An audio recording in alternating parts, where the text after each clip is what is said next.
that gave us so much clarity about who we want to be when we grow up ourselves, that it became evident, as Rick described at the very beginning, we had about 4 business units when we started.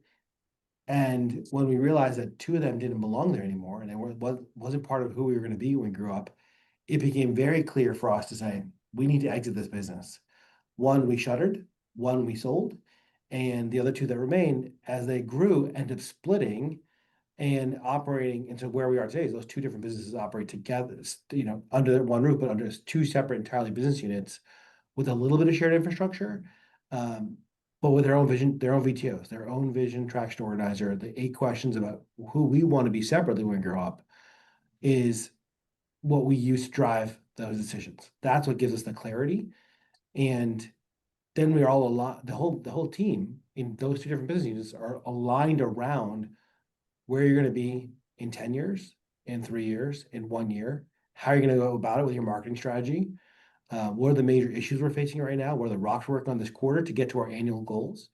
Um, Helps you make very easy decisions about what you're going to do at a macro level. And like the person that was leading it was there like from the very first days too, and you had to Mhm. make a big tough decision that we're going to exit from this. Was was it the scorecard? What was the stuff? How did you get to that conclusion? So a couple reasons. So we looked at a scorecard every week. It wasn't moving the needle. We were red scorecards, not green.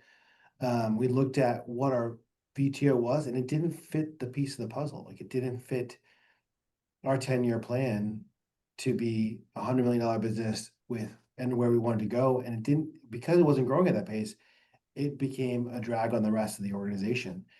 And also, it was suffering within the overall framework because the VAR business didn't need the same overhead and infrastructure that the 2 services business did need. And so it was unnecessarily paying for overhead that wasn't efficient for it. Hmm. And so by unlocking it and releasing it from the overall organization, it is successful on its own as a standalone business outside of our infrastructure. So it worked better for the Oh, that's business, cool. it Yeah. worked better for the parent, and it worked better for the person who was the key employee, who was employee number 1, who's the general manager and now owner of that business, is doing better himself. So it was better all along.